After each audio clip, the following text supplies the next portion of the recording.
ఎడారిలో సెలవుల్లో సెప్టెంబర్ 5వ తేదీ. ఆయన నిమిత్తము కనిపెట్టుకుని వారందరూ ధన్యులు. యెషయా గ్రంథం 30వ అధ్యాయం 18వ వచనం. దేవుని కోసం కనిపెట్టడం అనే దాని గురించి మనం ఎన్నోసార్లు వింటూ ఉంటాము. అయితే మనం ఆయన కోసం కనిపెడుతూ ఉంటే మనం సన్నద్ధులమయ్యేదాకా ఆయన కనిపెడుతూ ఉంటాడు.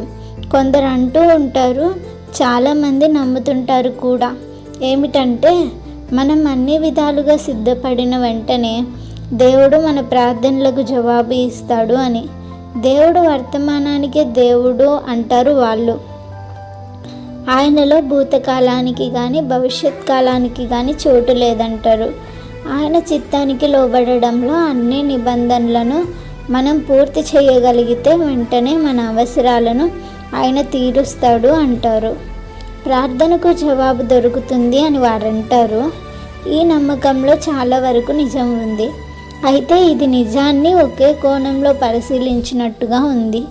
దేవుడు వర్తమానానికి దేవుడే అయినా తన వాగ్దానాలను తనకు అనుకూలమైన సమయంలో ఆయన నెరవేరుస్తూ ఉంటాడు. దేవుని ముందు ఉంచిన ప్రతి విన్నపము భూమిలో వేసిన ఒక విత్తనం లాంటిది. మన అదుపులో లేని శక్తులెన్నో అది ఫలించేదాకా దానిపై తమ ప్రభావాన్ని చూపిస్తూ ఉంటాయి. విసుగు పుట్టించే పనులు మానేసి సుదూర తీరాల్లో సేవ చేయాలని, విశాల పదంలో నడవాలని ఆశ నాది. యేసు అన్నాడు, నా సమయం ఇంకా రాలేదు. పొలాల్లో విత్తనాలు చల్లాలి, అడ్డంకులు లేని స్వేచ్ఛా జీవితం గడపాలి, తోటి పనివారితో చెయ్యి కలపాలి. యేసు అన్నాడు, నీకు వేరే పని ఇచ్చాను. ఈ ఎడారి వదిలిపోవాలి, నశించే ఆత్మల్ని చేరాలి, వాటిని ప్రభువు కోసం జయించాలి. ప్రభు అన్నాడు, ఆ పనికి నిన్ను పిలవలేదు.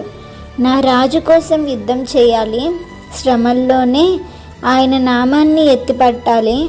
కానీ నా నాయకుడు నన్ను కదలనీయలేదు, ఇక్కడే ఉండి తన విజయ గీతాలు పాడమన్నాడు. Praise the lord.